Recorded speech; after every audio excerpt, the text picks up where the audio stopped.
Madam Presiding Member, I make that 10 o'clock. Thank you, Chris.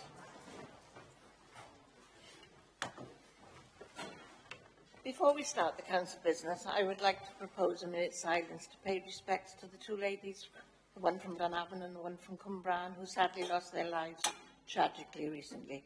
Our thoughts go out to all their families and friends. Can we please stand for a minute's silence? Thank you.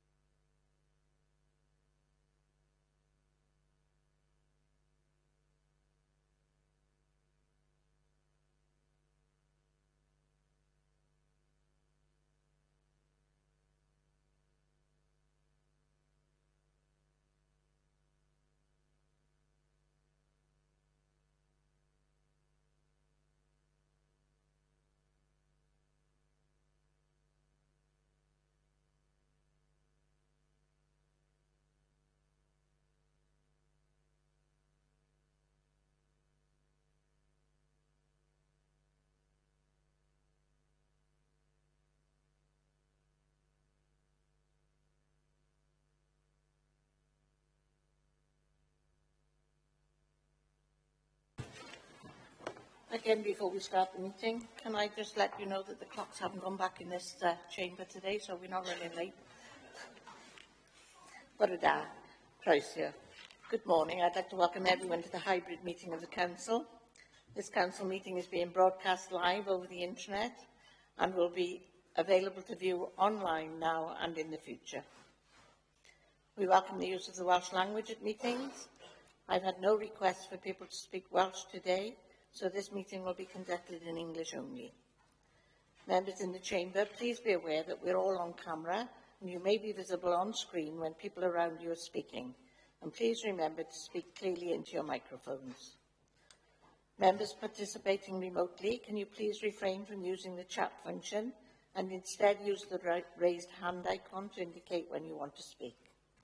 Please remember to keep your microphone muted when you are not talking.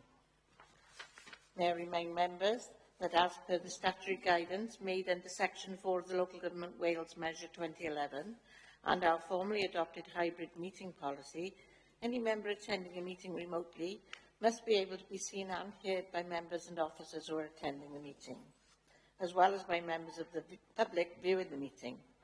So can I ask that you all please use your cameras for the duration of this meeting. Please be aware that this meeting is being transcribed only for the purposes of producing minutes. This transcript will be deleted once the committee approves the minutes. The transcript should not be downloaded by anyone other than Democratic Services. Moving on to the agenda. Agenda item 1, attendance. Democratic Services will be making a note of members' attendance in the meeting, but should you lose connection, could you possibly leave a comment in the chat bar on your return to ensure that this is picked up? Agenda item 2 is apologies for absence. Dominique, have we any apologies, please? I've had apologies from Councillors Carl Gordon, Sue Morgan and Colette Thomas. Thank you. Are there any other apologies?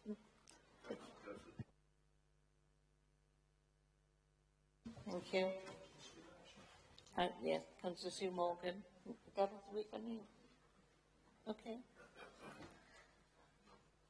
That takes us to agenda item 4. Oh no, agenda item 3, declarations of interest. Stella Thomas, Monitoring Officer. Have you any advice for members, please? Thank you, Madam Presiding Member. With regard to the report relating to the community review, I'm aware that some members will wish to declare an interest as they're a community councillor or have a partner who's a community councillor. So I'll read out the interest that I'm aware of, and I will ask that each member confirms that interest. So the members of Pontypool Community Council are Councillor Nick Byrne. That's correct. Councillor Linda Clarkson. That's correct. Councillor John Haller. That's correct. Councillor Gaynor James. That's correct. Councillor John James. Correct. Councillor Rosemary Matthews. Correct. Councillor Caroline Price. Councillor Nicholas Simons.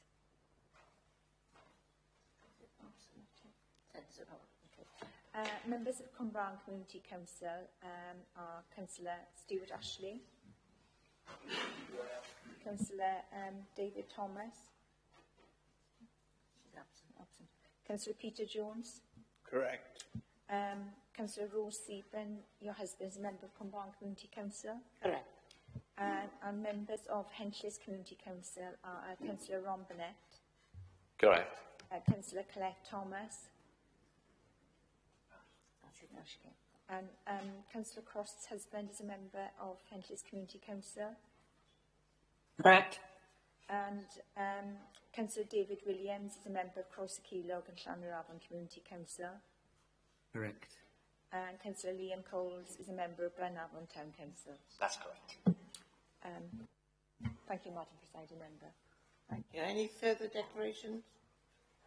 Thank you. That takes us to agenda item 4, which is the confirmation of the council minutes for the 16th of September 2025. These are starting on page 5 of your agenda.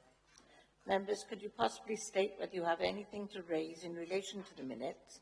If not, I will take them as approved. Thank you. I'll take those as approved. Takes us to agenda item 5, which is the update on actions. Members, the update on what has been done to implement our previous decisions start on page 25 of the agenda. Could you please indicate whether you have any questions or comments? No. Can I ask members whether they agree with it, to note the update on actions then, please? Thank you. Anyone against? Any abstentions? They're noted, thank you. Agenda item 6 is the receipt of petitions. We have one petition today. The petition is in relation to a request for a crossing or other adequate safety measure at Blaenavon Heritage Primary School. I'd like to invite Rebecca Curtis to present the petition, please. Please. Oh,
welcome, Rebecca. If you'd like to come to the front there and present your petition.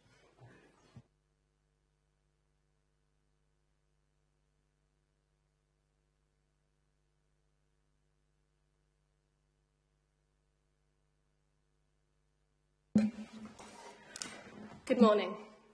My name's Rebecca Curtis and I'm here today with Esther McCarthy, and we're both residents of Blaenavon and have children that attend Blaenavon Heritage VC Primary School. And we're here today to present you our petition. We are presenting this petition signed by over 100 local residents, calling on Torfaen Council to consider the need to reassess road safety measures and install a zebra crossing on Middle Coykai Road after the incidents that occurred the first week of the school term. At the beginning of the school term, 2 children were involved in road incidents by Blaenavon School.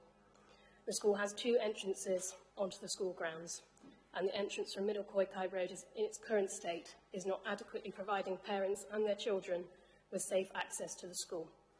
Contributing factors include the speed of vehicles, inappropriate parking, such as on double yellow lines, over residents' driveways, and using Arthur Jenkins Care Home's car park.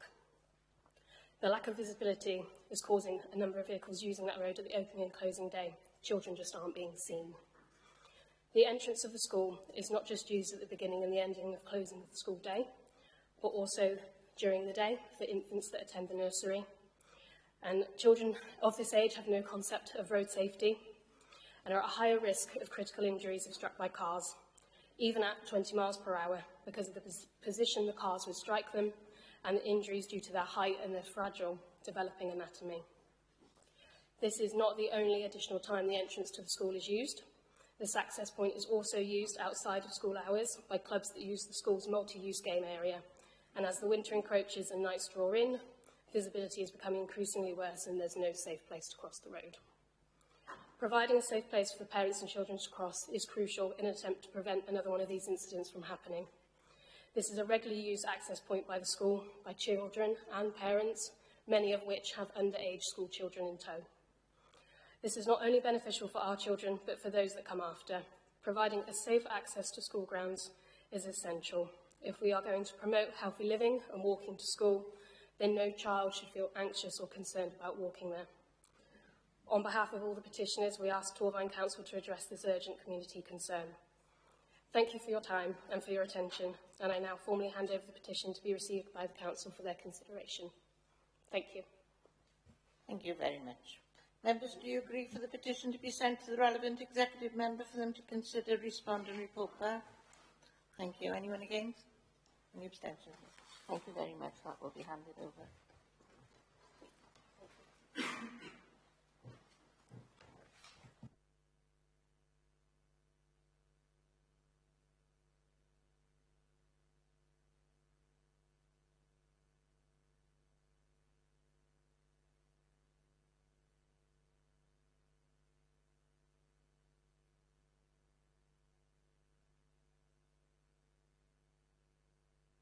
Thank you. We seem to have a bit of an issue with the volume for Councillor Davis. Does everybody else hear me okay online? Yeah. Councillor Davis? No? Can I suggest you log on and log back on? It keeps cutting out. The sound is not all the time. It's just stuttering. There's the sound and it's cutting out now and again. You can't. There's no flow. Not sure that the other members online are getting that as well. No, it seems all the other members are hearing fine, Councillor Davis, so just ask me if you need me to repeat anything. Thank you. That takes us to agenda item 7, which is the public question time.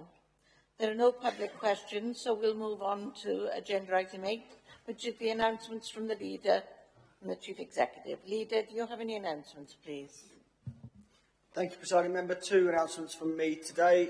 First of all, a big thank you to Pontnewydd Royal British Legion branch for organising the Poppy Appeal launch in Cwmbran Town Centre last Saturday, and my best wishes to all involved in the appeal across Torfaen this year.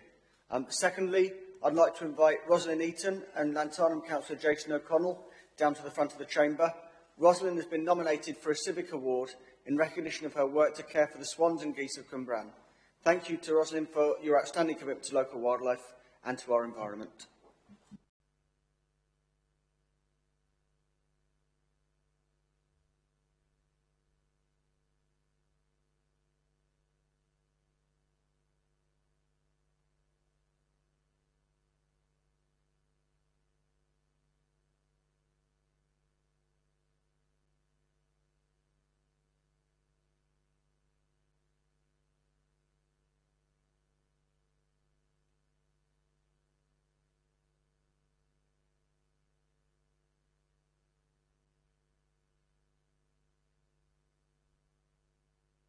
Thank you, Leader. Anything else to continue with?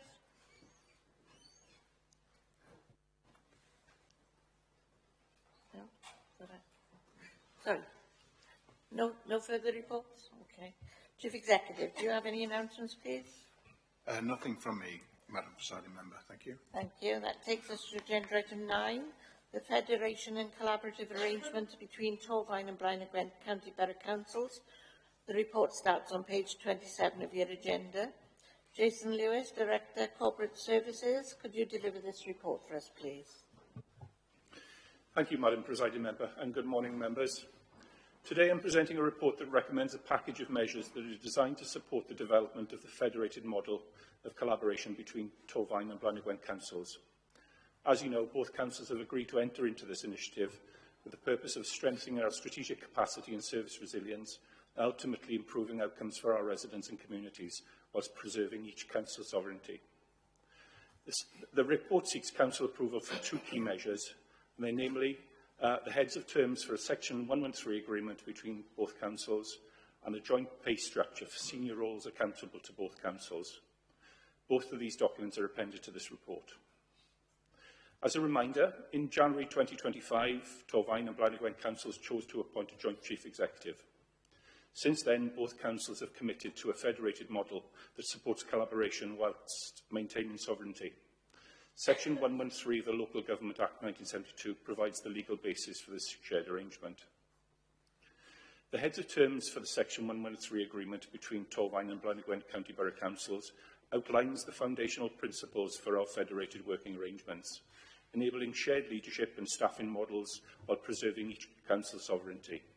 It sets the legal, financial and governance framework for joint roles and collaborative service delivery, ensuring clarity, fairness and accountability as we move forward with the Federation Transformation Programme. The approval of the heads of terms will allow the development of the agreement, which will be attached to our Constitution. In addition to the heads of terms, I am seeking approval of Council for a new pay and grading structure that will be applicable to a small number of senior roles that will be jointly accountable to both councils. These roles will be designated by the Joint Chief Executive. The proposed joint pay structure aligns proportionately with that of the Joint Chief Executive salary that you previously agreed and ensures fairness and competitiveness based on population and strategic complexity. The grading of all joint roles will be subject to job evaluation. The Section 113 agreement will set out the arrangements for appointment to new and vacant joint roles with the expectation that they will be appointed by a joint appointments committee with elected member representation from both councils. This approach will ensure transparency and shared accountability. Thank you. Thank you. Ask members if they have any comments or wish to speak on this. Leader. Thank you, Presiding Member, and I would like to commend this approach to the Council. We'll all know the challenges that public services face, the drive to be more efficient, the issues we have with resources and also increasing demand, and I would like to commend this report as having the best of both worlds in that respect. There's innovation there, and there's the offer of scale there where that benefits us, and there's the offer of cost-cutting from the top of the organisation, working in social partnership with our staff and our trade unions, whilst also maintaining sovereignty and local focus where it's needed. So I would like to commend this report to the Council. Thank you. Councillor Connell. Yeah, thank you, Chair. I'm broadly in support of the proposals, and I welcome the innovation aspect to it, and of course collaborative working with other councils where it makes sense is a good thing in order to save money where we can. My concern is that we just haven't had the opportunity to properly scrutinise the proposals outside of this forum. So can we get some reassurance or some comment from those involved that we will have that opportunity before this advances any further? Thank you. Chief Exec. Yeah, thank you for the question, Councillor O'Connell. Yes, I mean, any changes that are impacted in terms of constitutional changes will, of course, go through the usual governance processes, and, of course, that's where this piece of this will effectively be an enhancement to both constitutions. So you can certainly have that assurance with regards to that. Most of the functions day-to-day will, of course, fall within the usual remit of the head of paid service or the chief exec functions in terms of those day-to-day services. But there'll be no changes constitutionally that don't involve members, as always. Leader? Yeah, and on a political level, I'm happy to give that reassurance too. I very much view this as an iterative process. You know, we need to learn, evaluate what's happened, and then feedback to council to see how best to go forward. And that's the approach that I'll continue to take with this journey. Thank you. Councillor David Williams. Thank you, Madam Presiding Member. It was just to advise the Joint Appointments Committee. I presume then that means that the current appointments committees will be disbanded and one new body put in place. Yeah, those arrangements will still need to be determined. I imagine they'll follow, practically they'll follow a similar process to that we have now, Councillor. But of course, what those joint appointments will, where the change will be, is that they'll involve members from both councils, not just members from one, solely for those joint appointments. But so that still needs to be worked out in the next part of the process. Thank you. I don't see any further comments. The recommendations start on page 30 of your report at 991. Can I ask members whether they agree with those recommendations, please? Are there any members against the recommendations? Are there any abstentions?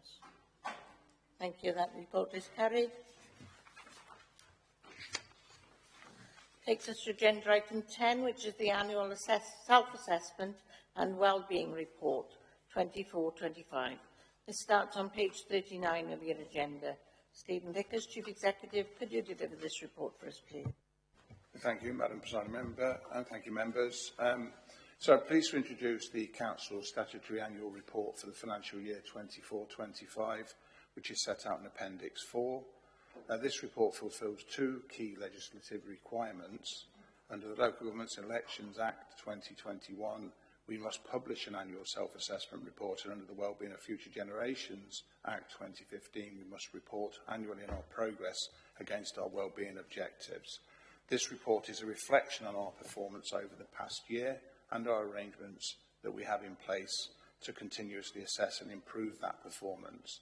It's important to note that the quality of the report is directly linked to the robustness of our self-assessment processes and how well we understand and respond to our performance data. Whilst the structure of the report remains consistent with previous years, we've made a concerted effort to improve its accessibility. And to support this, we've developed a concise summary document in Appendix 1, a one-page infographic in Appendix 2, and an overview of how the report will be broken down for web publication in Appendix 3, making it easier for residents and stakeholders to access relevant information.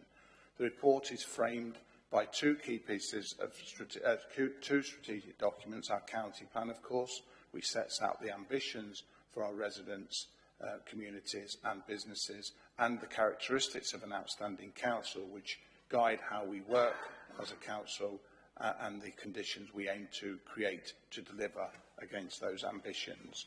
Included within the report is a summary of the panel performance assessment undertaken earlier this year. The findings were generally very positive and are a statutory part of our performance arrangements.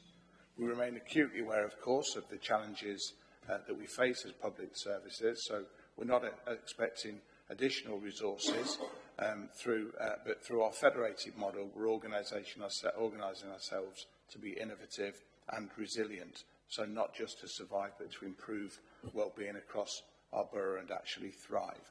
So the PPA focused on, or the panel performance assessment, I should say, focused on key areas of organisational change, including our federated approach with Blaenau Gwent, the introduction of our communities approach, and our commitment to the Marmot principles. These themes are woven throughout the report and are central to our future sustainability.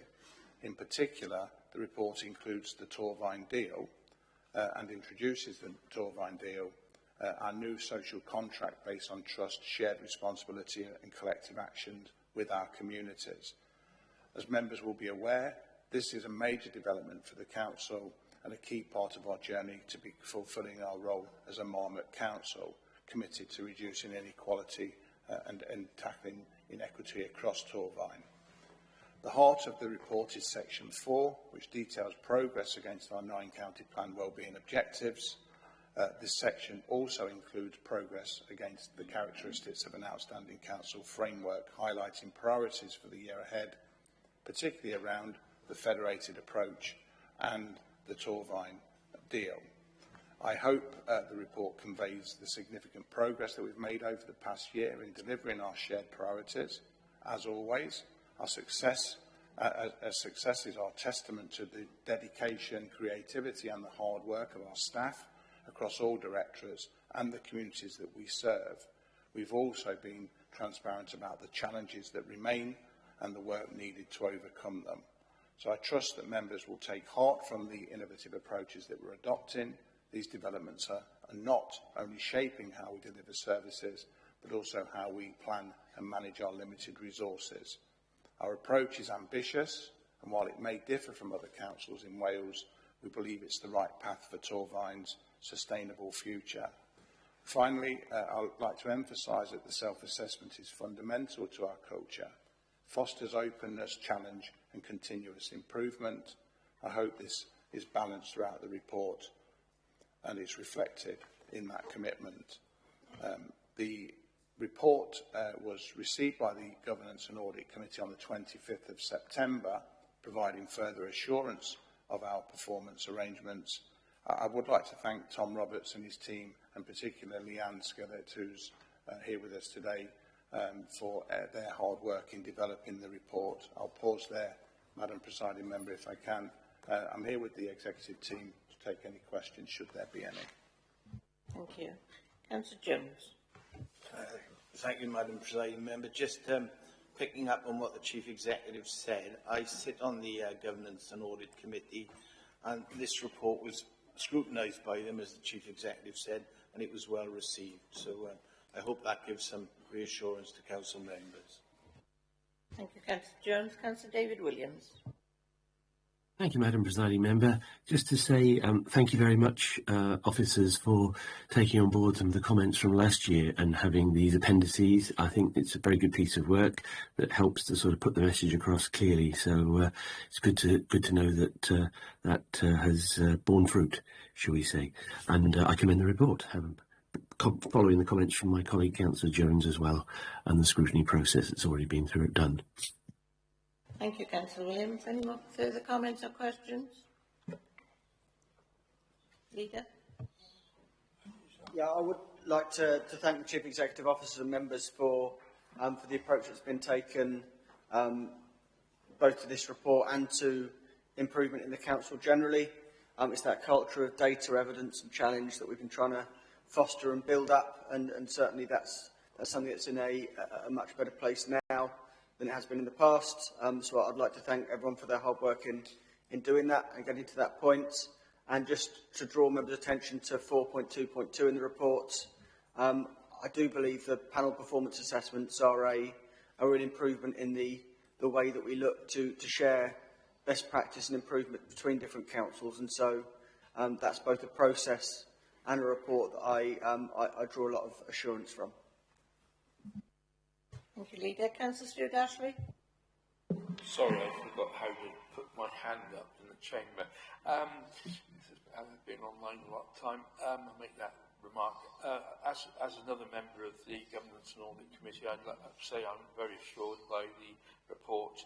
And I think the cumulative effect of what's happening now is very, very pleasing, to be honest. I'm beginning to understand how there's a lot to take in. And the well-being of future generations, which is where all this stems from.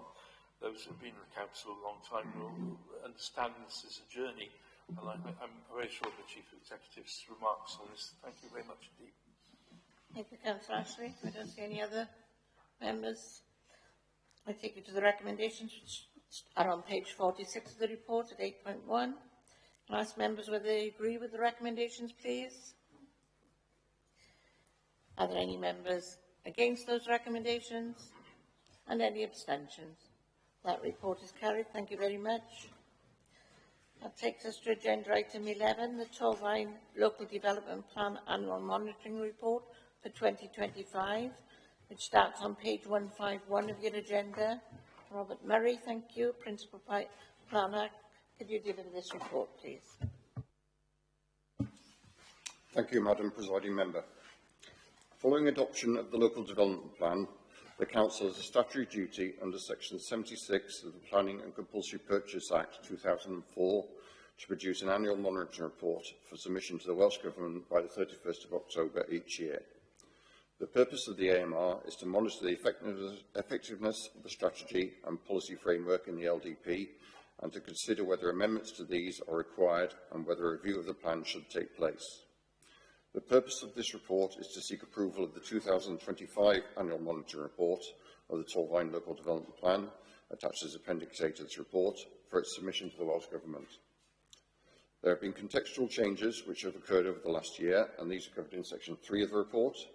Section 4 covers the Local Development Plan strategy and policy monitoring and makes note of the monitoring results identified between the 1st of April 2024 and the 31st of March 2025. Of particular note is of the 4,700 dwelling house building target over the planned period, 4,284 dwellings, 91%, has been built, of which 2,886 were market dwellings and 1,398 were affordable dwellings. The remaining 416 dwellings are expected to be delivered within the next 2 years, with a housing trajectory forecast, the delivery of an average 276 dwellings per annum over the next 5 years. The affordable housing delivery is actually over the planned target, representing 123% of that forecast. Other issues raised in the AMR are 11 of the 18 LDP objectives. The indicators suggest that LDP policies are being implemented effectively and no further action is required. In relation to 7 of the LDP objectives, the indicators suggest that the LDP policies are not currently being achieved and that in relation to 3 of these objectives, housing, employment and minerals, the situation cannot be addressed without a full review of the plan. Action to be taken following a decision of the Council are detailed in Section 7 of the report, and these are in summary: the Torfaen LDP 2025 AMR will be submitted to the Welsh Government by the 31st of October 2025 and also published on the Council's website. To conclude, I therefore present this report for your consideration with recommendations detailed in Section 8. Thank you. Thank you, Robert. I ask members if they have any comments or questions. No, I don't see any. Thank you very much. The recommendations are on page 163 of the report, starting at 8.1. I'll ask members whether they agree with these recommendations, please. Are there any members against the recommendations? Are there any abstentions? Thank you, Robert. That report is carried. Takes us to agenda item 12, which is the community review. And this report starts on page 203 of the agenda. Caroline Jennifer-Jones, Elections Manager, could you deliver this report for us, please? Thank you, Madam Presiding Member. Good morning, members. Torfaen County Borough Council has a duty under Section 55(2) of the Local Government Act 1972 to keep the boundary and electoral arrangements of communities under review. At the meeting of full council on the 24th of October 2022, it was agreed that a community review would commence and a task and finish group established made up of elected representatives to support this process. In April 2023, full council agreed the terms of reference formulated by the task and finish group, and public notice of our intention to carry out a review was given. A 12-week initial consultation commenced, seeking views of stakeholders, responses of which were used to draft the first stage recommendations. First stage recommendations were published and a further 12-week consultation commenced, including meetings with community councils and a public consultation. A number of elections were called during this period which delayed the task and finish group in making final recommendations due to my priorities being elsewhere. In November 2024, the task and finish group invited all community councils to raise their concerns regarding the draft recommendations, and following this, members were given time to consider further responses received. And a further meeting was held on the 8th of April 2025 to make final recommendations, which are presented to you in the report today. The final proposals of the community review must be agreed by full council prior to submission to the Local Democracy and Boundary Commission for approval. Before I go through some of the main recommendations, can I just highlight 2 amendments to the report? Councillor Fiona Cross, although named in the report as a member of the Task and Finish group, did have to withdraw quite early on. And there's a map on page 270. That should be map 25, not 24. So the summary of some of the main proposals are, under the existing arrangements, there are currently 5 community councils with 38 community wards represented by 78 community councillors. The proposed arrangements contained within the report see no change to the number of community councils, but a reduction in wards numbers from 38 to 36, and a change in representation with a reduction of 2 members from Blenavon Town Council and an increase in 1 member to Cwmbran Community Council. We are also proposing to move Lanfrecfa from Crossy Cillog and Llanarafon Community Council to Pontier Community Council, and Station Farm Estate from Cwmbran Community Council to Crossy Cillog and Llanarafon Community Council, and that would mirror the electoral arrangements of the borough. We are also proposing the creation of a new ward in Cwmbran for the whole of the South Sebastopol development.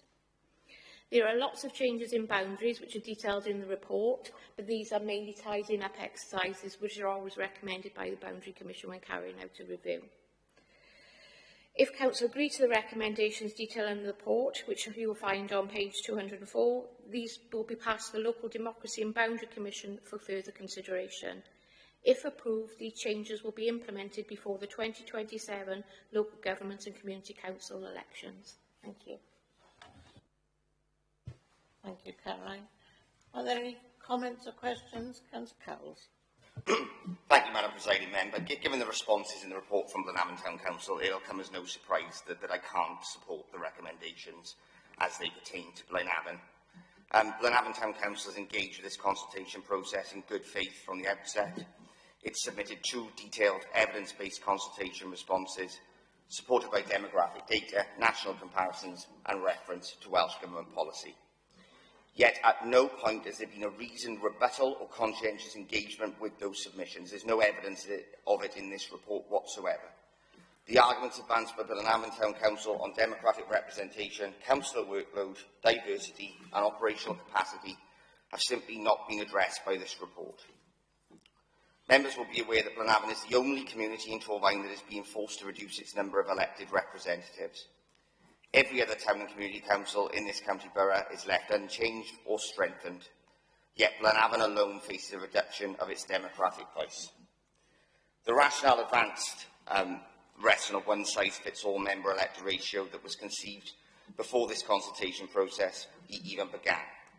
Yet there is no legal obligation to use member-elected ratios when setting council sizing policies. In my view, this is a simplistic, formulaic approach that ignores the character, workload and ambition of individual councils. It underplays the diversity of our communities. The needs of communities in the north of this borough are not the same as the needs of communities in the south. Unlike other principal authorities who have explicitly acknowledged the different needs of rural, semi-rural and urban areas when setting sizing policies, Torfaen's review has penalised Blenavon purely because of its geography and population size. It neglects, in my opinion, the socio-economic challenges of Blenavon and will weaken the ability of its local council to represent and address the needs of its community, which it cares deeply about. The financial saving is minimal. It's around £400 a year for 2 community councillors, but the cost of democracy and representation will be greater. Unlike those of us who sit in this chamber, Blenavon's town councillors are unpaid. Collectively, they give hundreds of hours each year to local initiatives, committees, community partnerships and events. Reducing their number will not, in my view, make local government more efficient. It will simply narrow the range of voices at the table. It will concentrate workload on fewer shoulders, make participation in grassroots democracy less appealing, risk undermining the council that has in recent years won national recognition, including 15 national awards for innovation and good practice. This is a successful council serving a proud World Heritage town that I'm proud to represent, with unique challenges and opportunities. To weaken it now at a time when effective local leadership and engagement are most needed would be entirely contrary to the spirit of localism and community that this authority proudly espouses. I therefore urge colleagues, particularly my ward colleagues in Blenavon, to stand up for Blenavon. We cannot, in good conscience, vote to diminish Blenavon's democratic voice or disregard the legitimate reasons and concerns of its council. I hope members will understand my reasons for voting against this report today. I simply can't, in good conscience, support the reduction in numbers to Blaenavon's Town Council when the reasoned voices of the Town Council have simply not been addressed. Thank you, Madam Presiding Member. I'm grateful. Thank you, Councillor Coles. No comments from Caroline, no. Any further comments? Councillor Elizabeth Haynes. Yeah, thank you, Presiding Member, and good morning, everyone. I'd just like to take a moment really to extend my thanks to all the officers and councillors who've contributed their time, their insight and their dedication to the Community Review Task and Finish Group. This has been an interesting and at times challenging process, but the commitment to thoughtful discussion and collaborative working has been evident throughout. The cross-party work undertaken has not only reflected a deep understanding of our community's needs, but also a genuine desire to improve how we serve and support those that we represent. So thank you again for your hard work, your patience and your belief in the importance of this review. I believe the recommendations in this report are strong and well considered, so I commend the report. Thank you, Councillor Haynes. Councillor Stephen Evans. Yeah, I'll just carry on from Councillor Haynes. The working group has taken great deliberations on this. It's not been an easy process, but as you can appreciate, we've had to look at it quite in depth. And the reason that other wards are getting extra councillors, because there's a dramatic increase in the population and the residents there. That is the sole reason for that. So I condemn, that they're saying that, Blaenavon is being punished, which is not. So I will support the report as presented, and thank you. Thank you, Councillor Evans. Councillor Nathan Ewell. Yes, thank you, Chair. I'd just like to echo the comments of both Councillor Evans. Councillor Haynes. Starting my eyes ago, and of Councillor Haynes on the call. To say, actually, this is the second time in the last 3 years, as this has taken longer than we expected it to. This is the second time since being elected here that I've taken part in a cross-party task and finish group. And I actually think it's two of the best pieces of engagement we've had as backbench councillors and indeed cabinet members on this council in actually really digging into the work at hand. So I'd like to say thank you very much to everybody else who served on the task and finish group. I think it's important to reflect that we came to unanimous decisions across the Labour group and across the two independent groups and the Reform group as it became midway through the programme. I'd also like to thank Caroline for all her hard work on this. I make jest about it. When we set this up, I did not think any of us thought we'd only be reporting 3 years later, but actually the number of by-elections both here and crucially the upswing in by-elections, some of which were contested, others of which were not, at community council level has meant that Caroline's been pulled around. I think I completely understand where Councillor Cowles is coming from, and actually we respect the position taken by him personally in this chamber today, but also from Blaenavon Town Council. But I just want to finish with this fact. We took a view early on that we wanted to ensure this process was a process that was fair and equitable for everybody in Torvine, and therefore when it came to the terms of reference, which were passed again, I think, unanimously by this place when they first came here a couple of years ago, that was one of the issues we wanted to maintain throughout our deliberations. So I've got no problem at all in recommending the recommendations to you all today. Thank you, Councillor Ewell. I don't see any other hands or arms up. So the recommendations start on page 204 of the report. Can I ask members if they agree with those recommendations, please? Anyone against those recommendations? Any abstentions? Thank you. That report is carried. Agenda item 13, the approval of Torvine County Borough Council's Statement of Licensing Policy 2025 to 2030. This report starts on page 291 of the agenda. Robin Gray, the Senior Licensing Officer, could you deliver this report for us, please? Yeah, thank you. So, as has been said, this report is regarding the statement of licensing policy that the Council is required to determine under the Licensing Act 2003. The policy sets out the Council's approach to the regulation of places and persons that supply alcohol, provide regulated entertainments, and also provide late-night refreshments. So that covers pubs, clubs, restaurants, supermarkets, corner shops, cinemas, theatres, and anywhere that those activities are provided. The policy sets out the Council's expectations for licence holders to give guidance and is applied by the licensing panel members when the discretion is engaged and they're called upon to determine applications. The current policy has been in place since the 1st of November 2020, and a new policy must now be determined and published for the next 5-year period.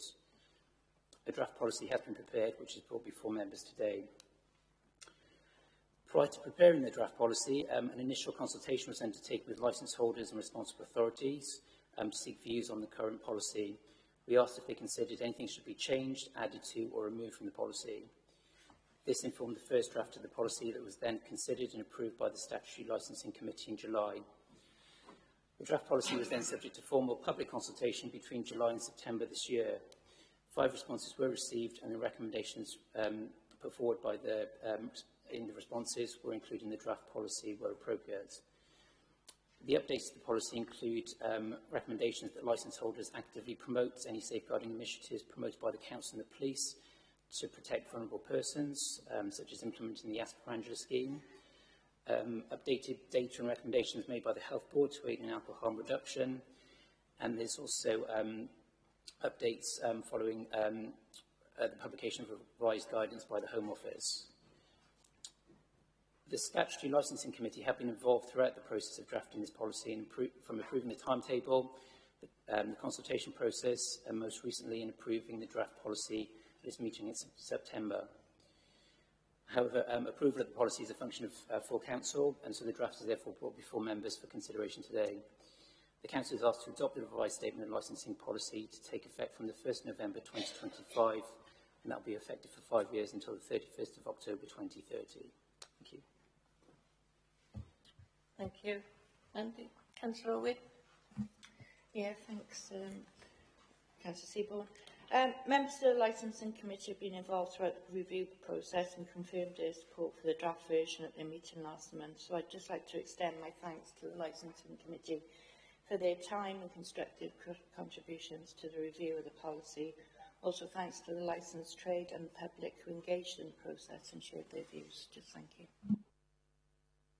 Thank you, Councillor Owen. Any further comments? Councillor David Williams. Thank you, Madam Presiding Member. Just to pass on thanks to the officers for highlighting the additions and changes in the report. It made it much easier to follow and seems eminently sensible. So I would have no problem endorsing this. Thank you, Councillor Williams. No further comments or questions? I'll take you to the recommendations. They start on page 293 of the report at 8.1. I'll ask members whether they agree with those recommendations, please. Are there any members against the recommendations? Are there any abstentions? Thank you, members. That report is carried. Thank you. Agenda item 14 is an update on caring for the deceased motion on page 381. Daniel Morelli, Head of Public Protection and Environment. Can you deliver this report for us, please? Thank you, Presiding Member, and good morning, members. This report before you this morning is to provide Council with an update on the caring for the deceased motion put forward by Councillor Nick Hawler on the 8th of April 2025.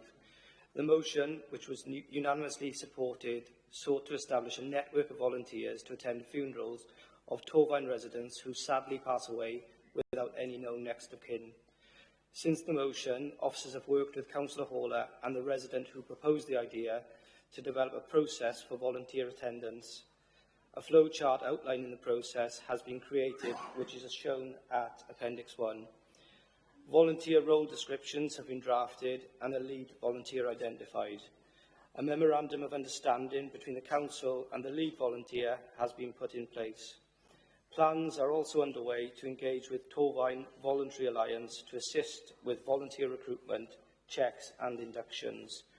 Reassuringly, no qualifying funerals have occurred since the motion was passed. In terms of consultation, local bereavement forums have been consulted on the proposed process.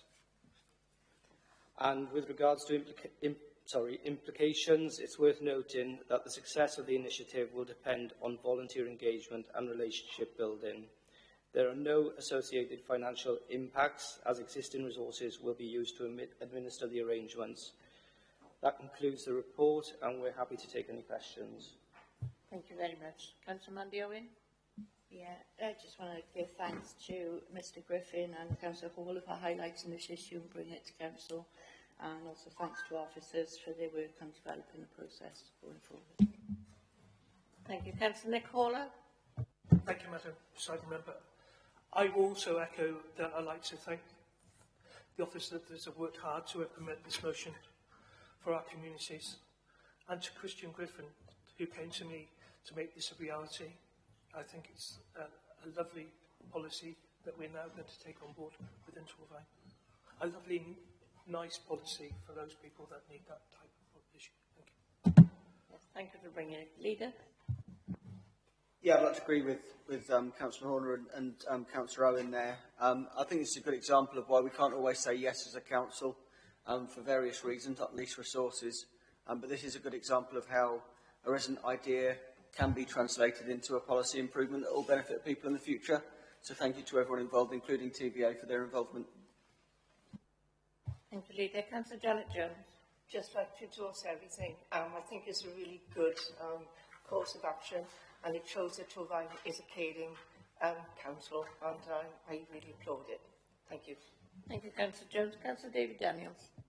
Yeah, I mean, I'll obviously be supporting it. I mean, it's a very meaningful motion, so thank you for bringing it.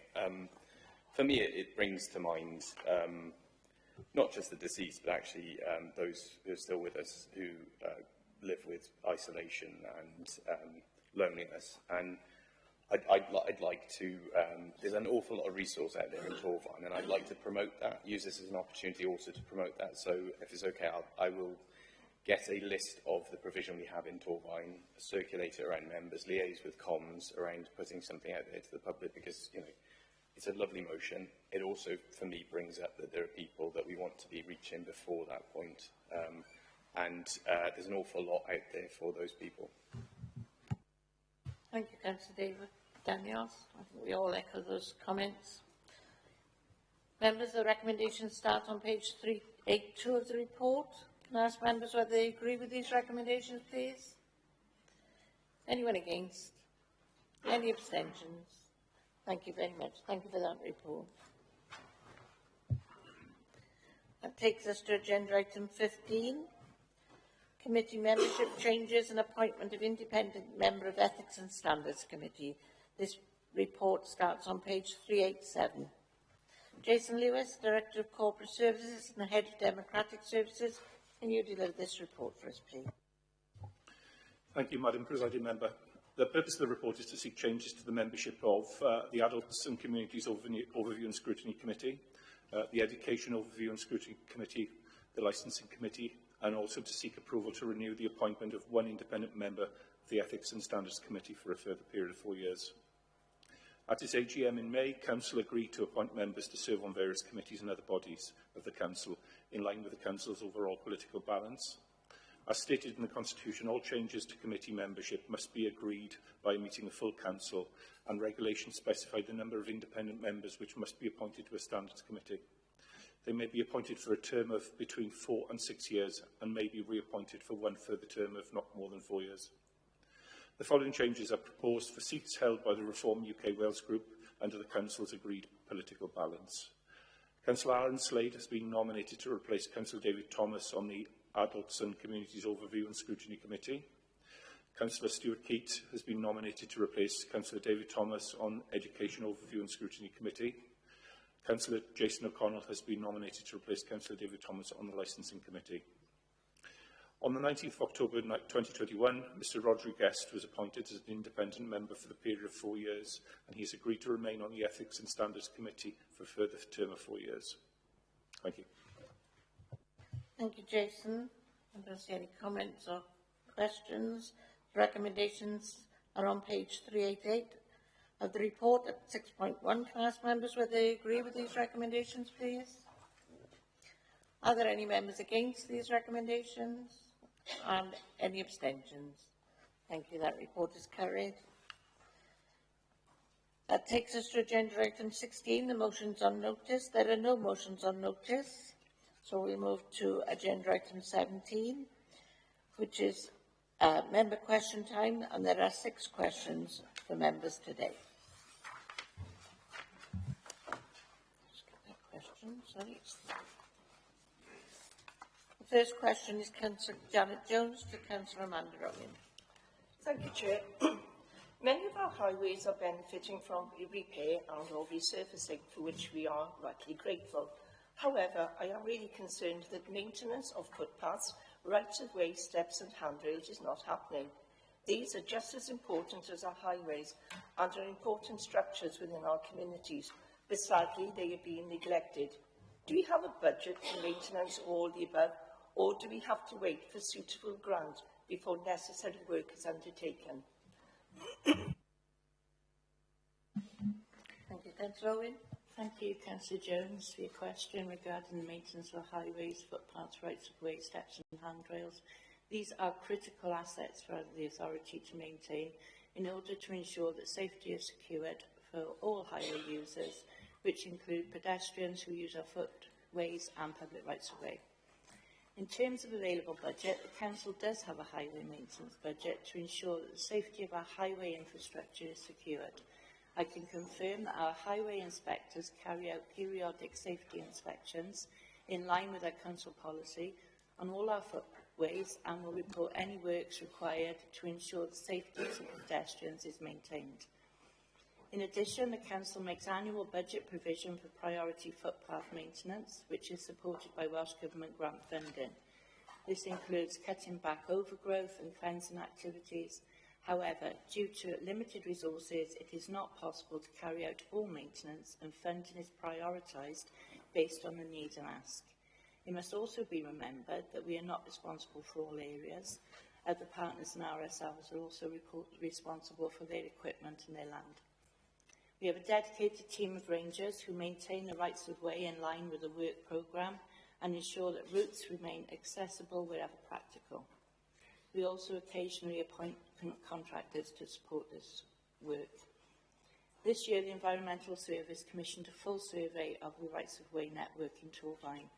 The findings of the survey will help inform the updated rights of way improvement plan, which we are expecting to publish early next year. Finally, while budget provision is important, we must also be mindful of wider constraints on public sector finances. I'd like to acknowledge the invaluable contribution of many of our community groups who undertake various grounds maintenance activities. Their excellent work supports the maintenance goals and also aligns with our community strategy, enhancing access and safety across our public spaces. So I'd just like to take this opportunity to thank all of the groups for their hard work. Thank you, Councillor Owen. I totally agree, but it has been experienced that some of our highways and steps are really in a bad way, so I hope we can keep this on our agenda, please. Thank you. Thank you, Councillor Jones. You have question 2. Chair. Thank you. During a recent meeting, I asked about our traffic enforcement officers and was advised that it's under review.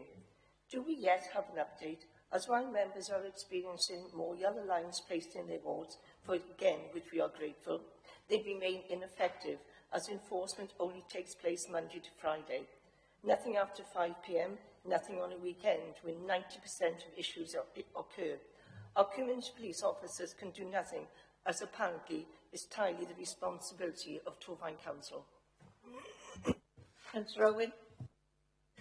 Again, thanks for your question, Councillor Jones. Since the introduction of civil parking enforcement back in July 2019, the demands of our enforcement service has evolved significantly. Currently, our enforcement officers are contracted to work Monday to Friday, 7 a.m. to 7 p.m. However, we do recognise that these hours no longer fully meet the needs of the service. We are currently undertaking a review of the enforcement service. We need to ensure that it aligns with the current demands. We've had to temporarily pause the review to prioritise the delivery and implementation of our new camera car, which I know all members have seen the comms that is soon be fully operational. Officers will then continue with the review. We will then be considering extending working hours, which could include working evenings and weekends for our environmental officers to ensure that there's more effective coverage and responsiveness across the borough. Thank you, Councillor Owen. I'm really glad that we have got the camera car in operation. I'm sure it will be great answers for those who in our wards are facing numerous residents complaining. So be grateful. Thank you. Thank you, Councillor Jones and Councillor Owen. Third question is Councillor Nick Hawler to Councillor Owen. Thank you, Madam Presiding Member. Whilst I fully understand policies are there for good reason, I believe changes to policies are completely necessary as the years go by. And I'm led to believe that the policy on graveside ornaments is over 12 years old. I firmly believe that the grieving process for residents has changed over the generations. You only need to look at the news and see when somebody dies, the shock of the nation is just not about flowers that are laid, it's about in the location, but it's also items that provoke memories. As a nation, we use candles, lanterns, ornaments and symbols of remembrance to show that that person's memory still shines brightly and is not forgotten. I sincerely ask that the policy regarding graveside ornaments is reviewed for family members to represent their unique personality in honouring their loved ones, and more clarification and understanding to be given to the relatives and friends of the deceased.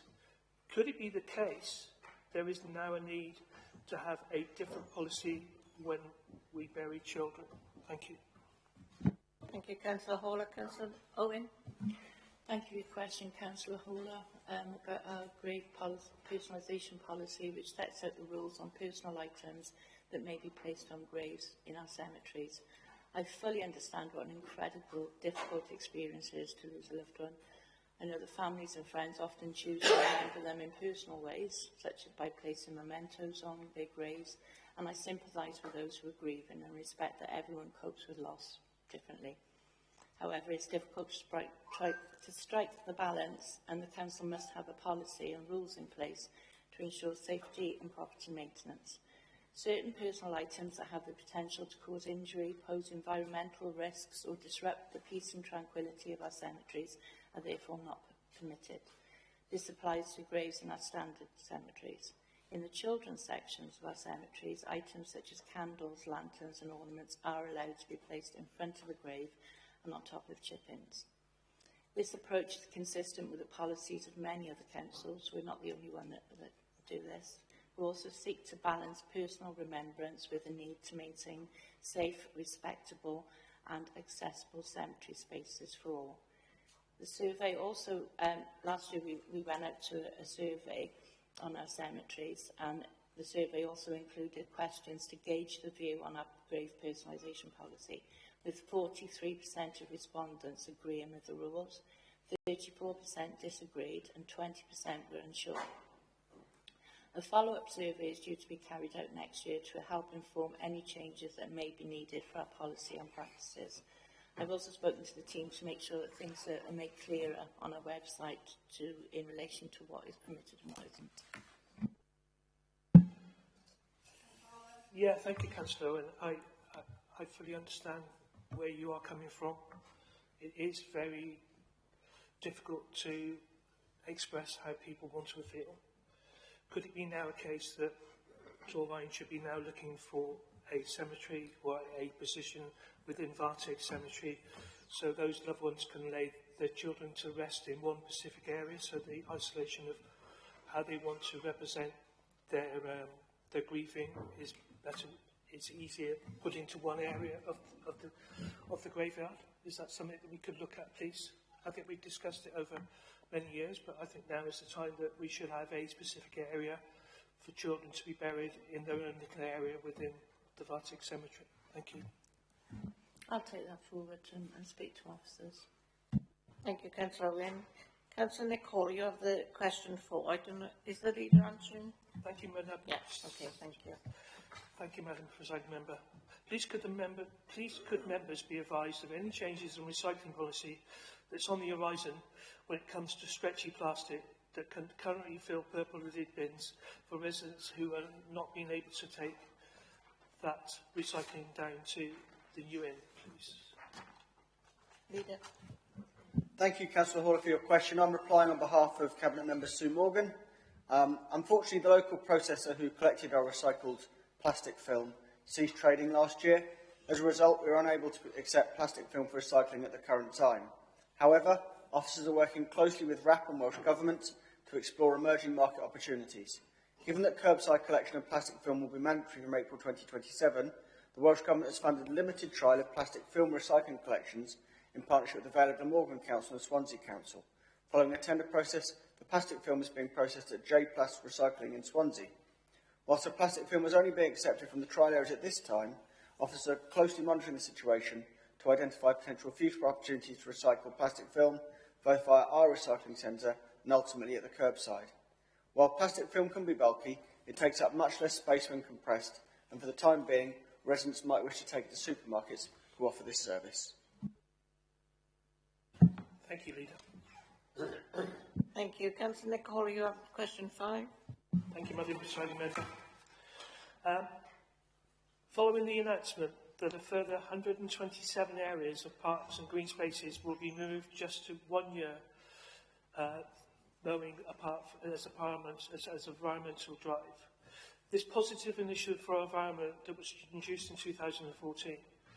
Please could the Reverend Cabinet Member give me an indication on how much grass has been collected across the borough using cut and collect this year, and what happens to this grass when it's taken to new in recycling centre? Thank you.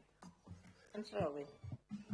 Thank you, Councillor Hall, for your question. And I'd just like to say I'm really pleased that you are in support of our approach to sustainably manage our grassland in Torfaen. Our annual cut and collect operations commenced on the 29th of September and were completed in mid-October. In September, our environmental operations team deposited 13 tonnes of green waste at a household waste recycling centre. Disposal data is reported monthly, so I don't have the figure for October yet. That will be available early November. However, I would expect that figure to be higher given that the majority of our cut and collect operations took place during that month. I'm happy to share that figure with you when I receive it. In addition to the Council's own operations, we have a local farmer who also undertook cut and collect activities at 3 sites in the borough. He used it to bale grass for his animal feed. I can confirm that the grass deposited at the recycling centre is combined with the garden waste collected at curbside and taken to a local composting facility where it is processed into a soil conditioner. A proportion of the resulting soil conditioner is returned to the recycling centre where it is made available for the public to collect. Ola. Thank you. Could I just ask a supplementary on this? Could it be the case that in certain areas or across the borough, the amount of grass that's collected could be recycled or turned into compost locally? If it means that, for example, if X amount of tonnes go down from the north of the borough to the middle of the borough, could that help reduce the zero carbon rate that we have within it, and then actually put that compost back into that area to utilise within that area? Thank you. Councillor Owen.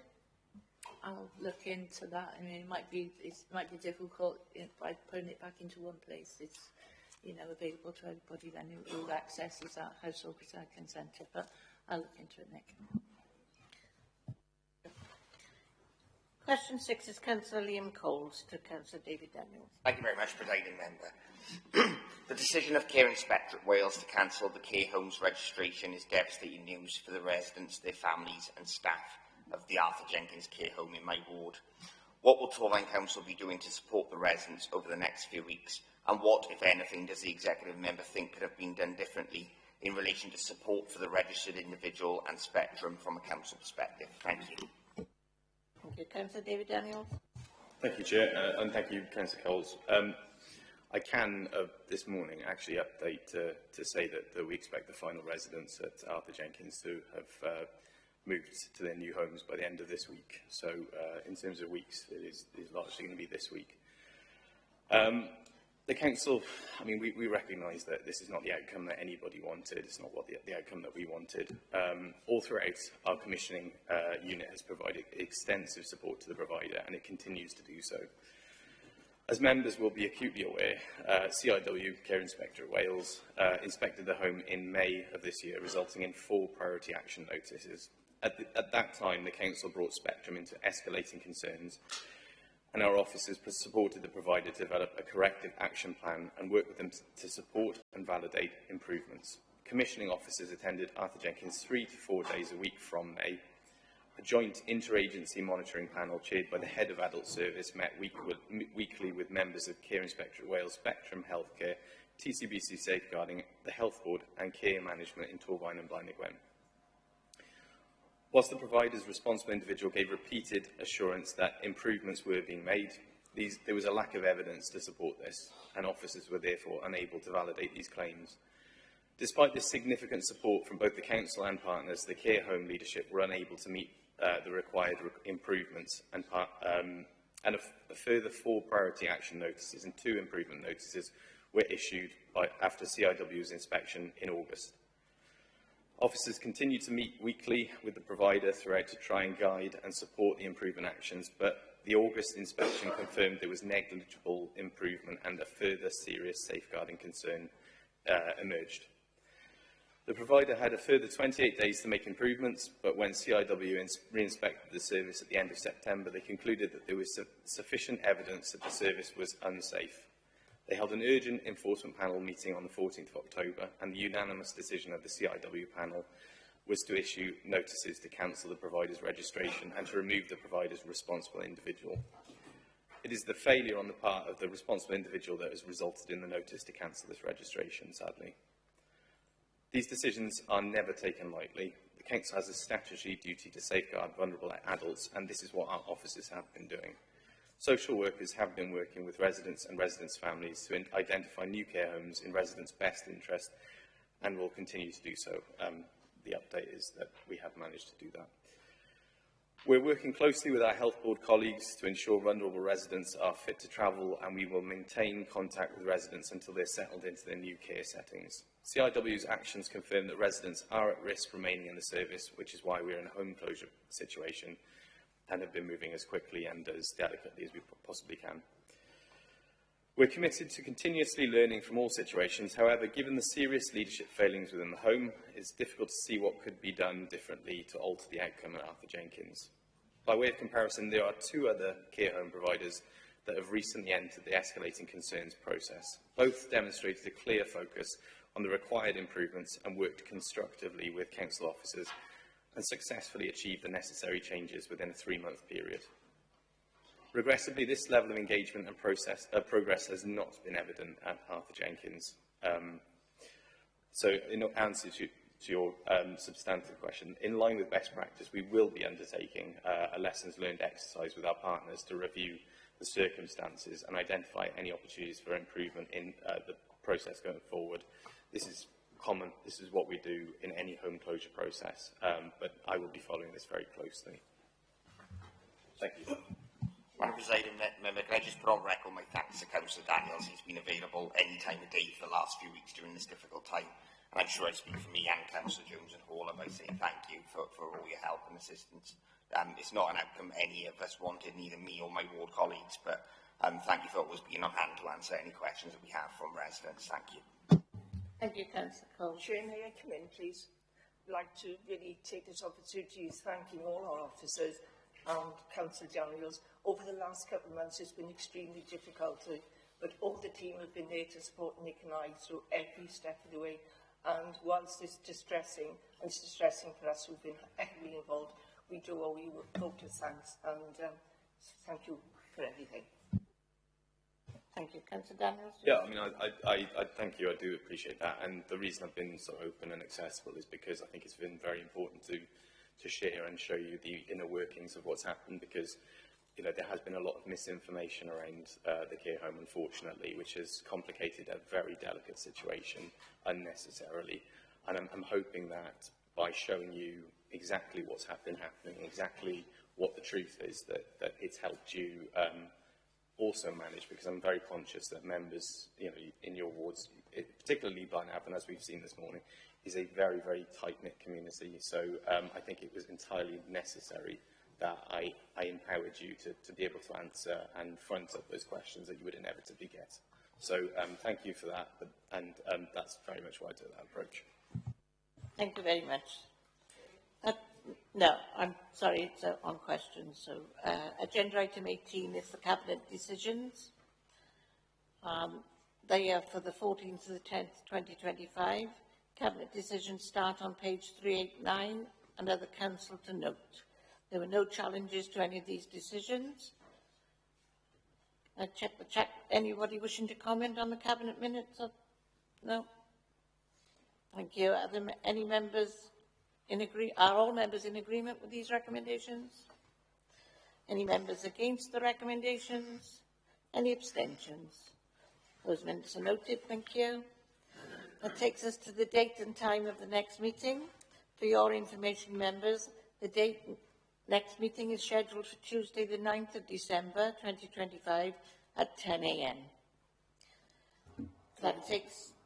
Sorry, Chair, can I just come in? I do apologise. I should have declared an interest in the licensing. I do apologise. Time ran away with me. I just want to declare it now to get it out in the open. I am very sorry. I didn't declare that interest, and I just want to declare it now, if that's okay. Nope. I am sorry. Can I ask what interest you want to declare? I'm a personal licence holder, and I own a licensed premises in Torvine. I am sorry, but I'd rather say it now at the end of the meeting and get it out there. I made a mistake. I do apologise. No problem. Thank you, Councillor Byrne. Right. So, we'll take us to agenda item 20, which is the exclusions of the press and public. The following report is not for publication in accordance with paragraph 16 of Schedule 12A of the Local Government Act 1972, as amended, and as the report contains information in respect of which a legal claim or professional privilege could be maintained in the legal proceedings. I'm asking those present public to leave the chamber, please.